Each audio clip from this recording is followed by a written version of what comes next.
I'm not a specific type of gamer, so I play everything. I'm not a specialist at anything, to be honest. I'm not the best guy in multiplayer. I'm not the best guy in a single-player game, but I enjoy many different games and many different ways to play.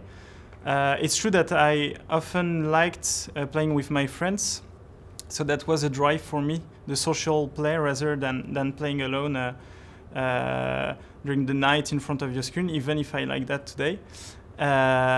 So maybe that's why in the end I led to multiplayer games, but in fact it was more driven by the company I went through. So I started my experience at Nevrax, which was a company that made the Saga of Rhizome, which was one of the first MMORPG. But sadly they shipped at the same time as World of Warcraft, which wasn't the best idea to have, so it didn't really succeed. And then I moved on a French company that nobody knows. Even in France nobody knows them because we're doing advert games.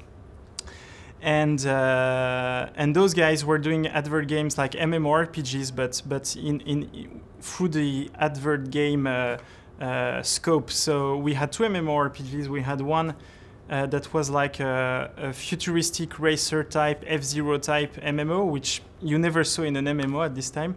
And the other one was a sport MMORPG. And I worked on both, mainly on the sport one. And the sport one was super interesting because it was an RPG, but you weren't building the best hero. You were building the best sports guy who was good at different sports and different activities.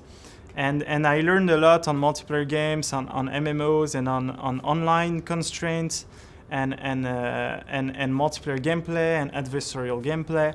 That's where I did my knowledge basically.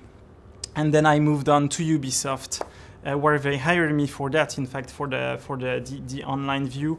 At that time, Ubisoft wasn't doing a lot of multiplayer games. And they wanted to change that. They wanted to embrace also the multiplayer side of games and the online side. And I was moved on in the editorial team for that purpose. And then I went on the multiplayer of Assassin's Creed.